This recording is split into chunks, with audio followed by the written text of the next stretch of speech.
It's really nice to hear you also basically say what I was writing about in FAIR. Do the original readings. Do make sure that you know the core principles in the history. By the way, when you talked about the eugenics movement, I just want to say that in I think Intersectionality critical social theory. I'll put the link, Patricia Hill Collins's book. She talks about how eugenicists used intersectional logics. Mm, That they, I mean, and if we look at what's happening, so much of the madness that's happening now, they're intersectional logics without commitments to social justice. And so I'll grab the book and put the chapter that she talks about that in there. But back to you, Dougie and Aaron. Another kind of big picture question. Lisa was talking a lot at the start around, the critical importance and need for doing community engaged work, I think now more than ever. And this is not really specific to MAIHDA, but, we could talk about it in the MAIHDA context. So something that, I think about a lot in, population level epi work where we're not often focusing on like any one specific community, but we are, doing broad population work. How can we make that work more community engaged? And how can we do that, especially with MAIHDA, which is drawing so heavily on intersectionality? And so there seems to be almost a tension there where it's really theoretically informed and really trying to do rich intersectional analyses. And we're like population level, not engaging all the time with communities, and it may be impossible to do representation of all communities when you have, I know some of your papers have 300 different strata, so that's 300 communities. So yeah, that's a rambling question, but would love to hear your thoughts.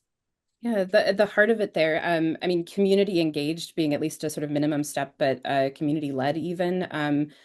I think in an ideal world, which we're certainly not living in, but in an ideal world, there are people already doing this work. There's people already engaged with communities. There's people who already know what the issues are, what their questions are.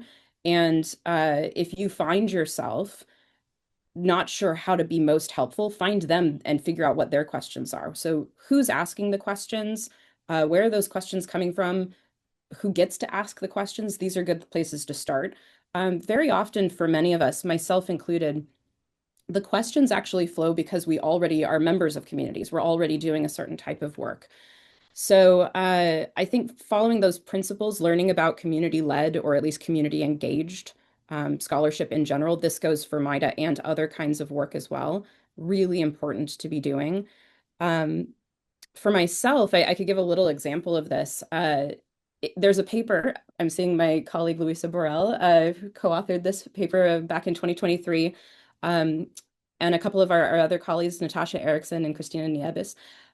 We were doing this paper that on a surface was an extension of MAIHDA, looking at random slopes, thinking about how could we actually take the MAIHDA intersectional framework and then extrapolate it to do something like evaluate policies and how a policy could have different impacts on different populations, how that could shape inequalities, how could different populations change over time. It opens up lots of possibilities. But the substantive story we decided to focus on there was about birth weights for twins versus singletons. And for me, this was actually coming from a deeply personal story and a very personal place. So I identify as a person with disability. I have type 1 diabetes and many other chronic health issues. I had a daughter in 2018. And in 2020, at the height of the first lockdown, I gave birth to twins, twin boys. And I was living an experience as a disabled woman, uh, navigating all of these systems in a medically complex situation, understanding about twins versus singletons. And I was living this experience of my own support mechanisms that I had an advantage from.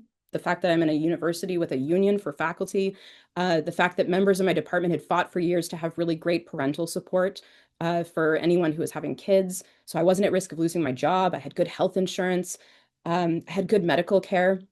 And I also had a doctorate in how to read the literature out there, and finding all of that information that was so biomedically focused on twin pregnancies. So many things were like, oh, it's baked in. You're having twins. You're hosed. You're going to have low birth weight babies. These are all the things that are going to go wrong.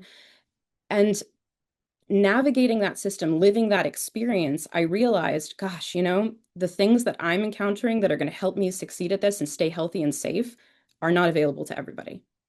There are going to be bigger risk gaps for all kinds of adverse outcomes, low birth weight twins being one of them, that are going to be very socially patterned. And yet I was noticing so much of the literature out there was biomedical focused, as we talked about twins. Social epidemiologists were not engaging this field very much. And yet there were huge inequalities in this.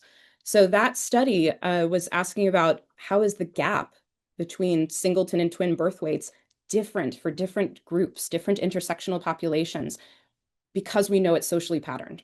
So this is a long story, but it comes from, it could just look like a sort of standard methods paper on the surface, but it came from me being a member of this community and thinking very carefully about how one of the questions we needed to ask was who's getting resources? What kind of resources are we providing during reproductive years to people in general? What kind of inequalities are here? And what is invisible, such as this multiple marginalization meets high-risk pregnancy?